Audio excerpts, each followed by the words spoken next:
변호사님 과거에 수험 생활하실 때 이분 이름 아마 기억하실 거예요. 허영 교수님. 아, 예, 예. 허영 교수님은 거의 뭐랄까 이제 야구로 치면 박찬호. 네, 헌법의 신. 헌법의 신. 예. 네. 그런 뭐 수많은 헌법학자들 우리나라에 있지만 그 지금 뭐 탄핵이 정당하다고 말하는 헌법학자도 있고 아니라고 말하는 네. 헌법학자도 있지만 그 헌법학자들 대부분 이 허영 교수님 책으로 공부를 했습니다. 네. 지금 헌법재판소의 재판관님들도 아마 허영 교수님 책을 다 참고하지 않았을까. 예. 다 그걸로 공부했다 생각이 들고요. 헌법재판관들이 헌법재판에 대해서 결론을 내릴 때 또 지금 말하는 TF팀도 허영 교수님의 책을 가지고 참고 문헌으로 많이 삼을 것 같아요. 예. 근데 이 허영 교수님이 지금 헌법 대통령에 대한 탄핵 심판이 굉장히 잘못돼 있다. 10가지가 넘는다. 그 네. 위법 사유가. 물론 저희가 방송에서도 많이 다룬 사유도 포함이 돼 있고 방송에서도 미처 다루지 못한 것들도 조목조목 지목을 하고 계시거든요. 예. 답변에 대해서 뭐 송신간주를 해가지고 7일 동안 답변 기한을 줘야 되는데 그 답변 기한을 주지 않는 점, 그리고 또 예를 들어서 내란죄가 철회된 부분에 대해서는 형사재판을 준용하도록 돼 있는데 형사재판에는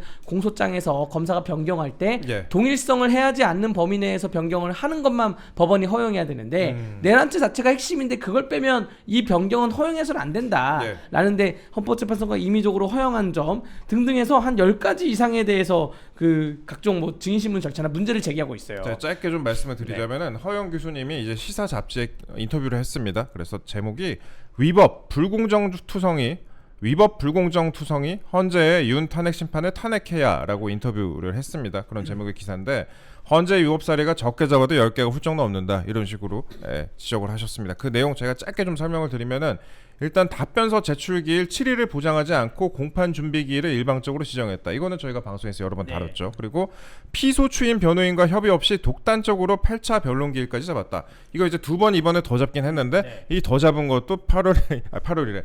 2월 20일은 심지어 이제 형사 재판이 있는 날이다. 그래서 또 다른 논란이 되고 있고 그다음에 헌재법의 단서 조항을 어기면서까지 내란 수사 서류 송부 촉탁했다. 이 부분도 저희가 여러 번 다뤘죠. 그리고 탄핵 소추 핵심인 내란죄 철회 요구 수용, 사기 탄핵 빌미 제공 이건 아까 변호사님 언급하셨습니다.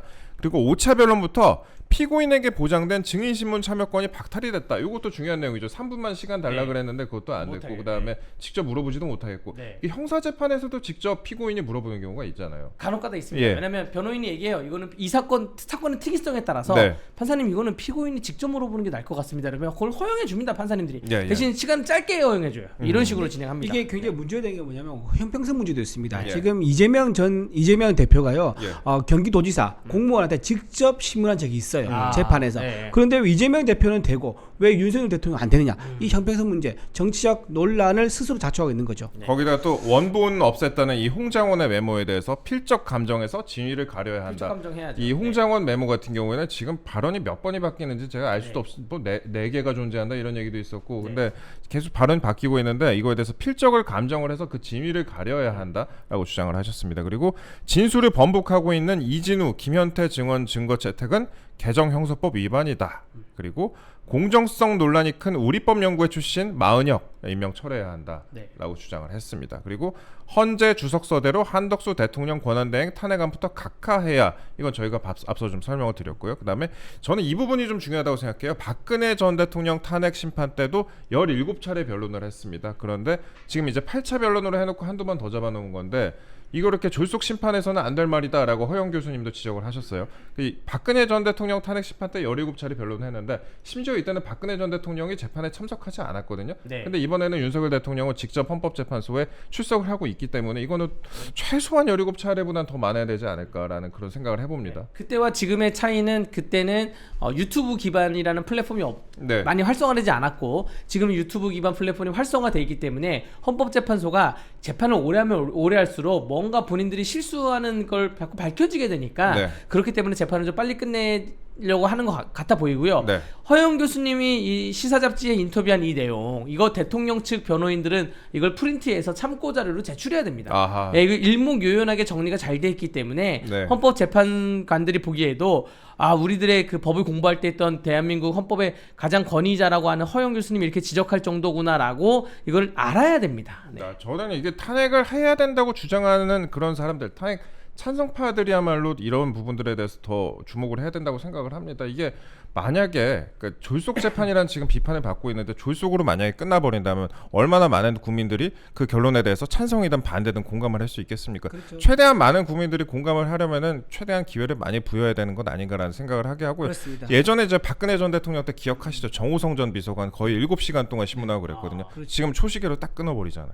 그리고 지금 17차례 변론 이거 날짜 예. 잡을 때 있잖아요. 전부 다 헌재에서 피청구인하고 변호인단하고 협의해서 잡은 날짜예요. 근데 지금 이거는요. 협의한 건 단 한 번도 없습니다. 무조건 일방적으로 8차 내가 저기서 이때 해라고 이제 이제 일방적으로 통보해버려 가지고요. 문제가 또 있는 거고요. 또 하나 이 중요한 문제는 그때 박근혜 전 대통령 탈 때는 증인 수가 그렇게 많지가 않았어요. 그렇죠. 최순실 정도 뭐 돼 있었죠. 몇 명 더 하고. 근데 현재는요. 우리 윤도택령 그 현재 그 탄핵 심판에서는 사령관, 군 사령관부터 해서 경찰 지휘부, 그다음 정보 관련 기관들 한 40명이 됩니다. 네. 이렇게 많은 증인들이 있는데 그 증인들의 진술이 번복되고 있단 말이에요. 그런데 이거를 절반 정도 수준에서 변론 기일하고 끝내겠다? 이건 굉장히 아까 말씀드린 대로 답을 정해놓고 하는 경우가 아니라면 이런 식으로 빨리 할 이유가 전혀 없는 그런 상황이라고 말씀드립니다.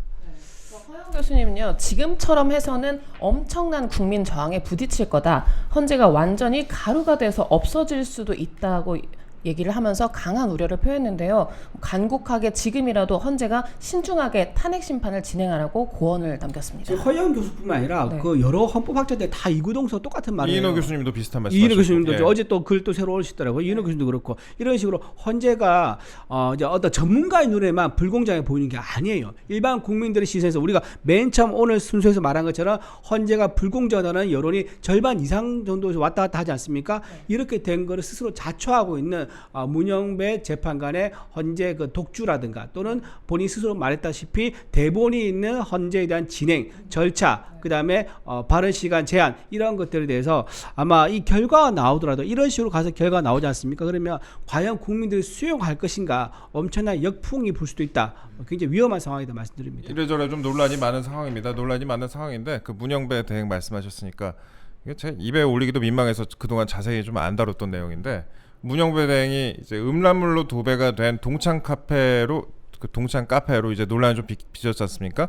그 음란물 비중이 거의 뭐 30%에 육박한다 전체 게시글 중에서 그랬던 그런 카페인데 이 카페 해킹 여부를 밝혀달라라고 경찰에 수사해달라고 했는데 저는 좀 약간 이해가 안 되는 게 해커가 나이가 지긋한 분들이 활동하시는 동창 카페에 들어와서 굳이 활동을 해커는 이제 뭐 경제적 이득을 얻던가 아니면 예. 정보를 얻던가 얻은 정보를 팔던가 뭐 이런 것인데 혹은 아니면 뭐 국가기관을 교란하는 그런 목적의 해커도 있을 수가 있죠. 근데 네. 동창의 그 인터넷 카페를 그 해커가 음란물로 올렸을 것이라고 보여지진 않고요. 왜 거기까지 이거- 가서 이렇게 이거 보세요 하고 올렸을 이거 어쨌든 올린 사람이 있을 거 아니에요. 네. 그리고 올린 사람은 그 해커가 아니면 그 동창 회원일 텐데 네. 이거 문영배 재판관님이 만약에 경찰 의뢰를 지시를 했다고 하면 경찰 의뢰를 해라라고 했다고 하면 그 올린 동창 회원은 지금 얼마나 벌벌 떨고 있을까. 좀 그렇게 보여집니다. 그 일반인들이나 뭐 아동 청소년 사진도 있다 이런 의혹을 받고 있는 그런 것 같습니다. 그러니까 그래서 이거 올린 사람은 제가 봤을 때 N번방 수준으로 긴급 수사해야 하는 거 아니냐 그런 생각도 좀 그렇네요. 들어요. 네. 이거 그래서 긴급 체포해야 되는 지금 거 아니냐? 학부모 협회에서 예. 고발을 했습니다. 아. 이 카페에 대해 조사를 해달라고 고발을 네. 했었고요. 이게 그리고 또 약간 의아한 게 이게 관리자가 한 명인데 네. 이 동창이라는 분이 주로 그 음란물 사진을 많이 올렸다 그러더라고요. 네. 그러면 이게 해킹 당했다면 그 피해자는 문영배 소장이 아니라 관리자가 되게 됩니다. 네. 본인 명의로 된 그 음란물 올라온 거니까. 근데 그 관리자는요, 그 아무 소리 안 하고 있습니다.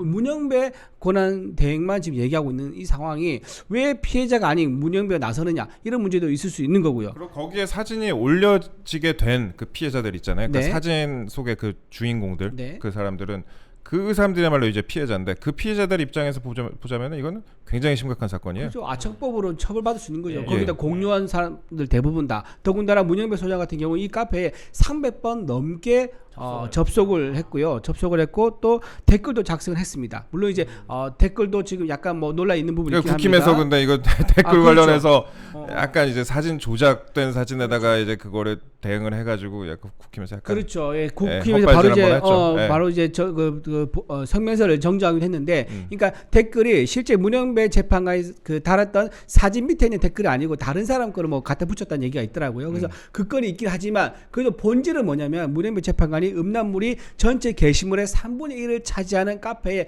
300번 이상 접속을 하면서 단 한 번도 이거에 대해서 문제 제기를 하거나 또는 제재를 하거나 만류한 적이 단 한 번도 없다는 거예요. 그래서 이 아청법에 따르면은 이거를 공유한 그 카페 전체 그 SNS 모임 있지 않습니까? 그 자체가 처벌될 수가 있다 그러더라고요. 그 적극서 올린 사람뿐만 아니라 그렇기 때문에 이 부분에 대해서는 아청법에 따라서 만약에 적극적으로 이거를 공유하고 같이 나눠 가졌다라고 하면 이거 처벌 대상이 될 수도 있는 거예요. 그런데 이제 300번 이상 접속했다 그 부분은 확인이 된 건가요? 이 부분도 이제 저희 정확하게 확인이 안 된 것 같아요. 이거는 확인이 됐다고 확인 됐습니까? 그러더라고요. 됐다고 네, 한 겁니까? 알겠습니다. 제가 혹시나 또 그런 생각이 좀 들어서 말씀을 200번인가? 드렸고. 예, 그렇다더라고요. 근데 이제 피해자들 입장에서 좀 봐야 된다고 생각해요. 피해자들 입장에서 보면 이거 굉장히 심각한 사건이고 피해에 대해서 근데 언론이 그런 피해자들에 대해서는 주목을 하지 않고 해킹이냐 댓글에 단 게 맞느냐 이런 거에서만 집중을 하고 있었고 좀 안타깝습니다. 이게 문영배 대행이 이거에 대해서 댓글에 단 게 맞느냐 아니냐 이런 대해서만 집중을 하고 있어 가지고요. 이거는 그냥 피해자 그 자체에 대해서 집중을 해야 되고 이 카페 자체가 정말 문제가 많은 내용이 정말 많았다.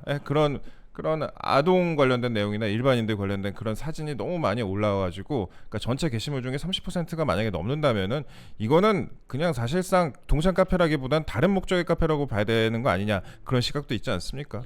이게 몰래 올린 제가 사진을 못 봐서 그러는데 네. 몰래 촬영한 도찰한 사진이다 그러면 정말 문제가 좀 심각해지는 것이고요. 아동 청소년을 사진 찍었으면 심각해지는 것인데 요즘 동창이 이렇게 운영 안 되거든요. 네. 인터넷 문화라는 게 처음 나왔을 때 그때 이제 호기심에 누가 사진 올리면 그러니 했는데 최근 한 10년 15년 모바일 시대로 접속하면서 뭐 여러 가지 뭐 SNS 방이나 뭐 카톡 방이나 이런 데에서 동창 모임에서 누가 이런 사진을 올리면 야 그러지 마라. 라고 이제 만류하고 그렇게 말리는 분위기이지 네. 이거를 가지고 서로 그냥 보고 낄낄거리고 댓글 달고 이런 분위기의 동창 사건은 거의 없습니다. 예. 제가 알기로도. 예.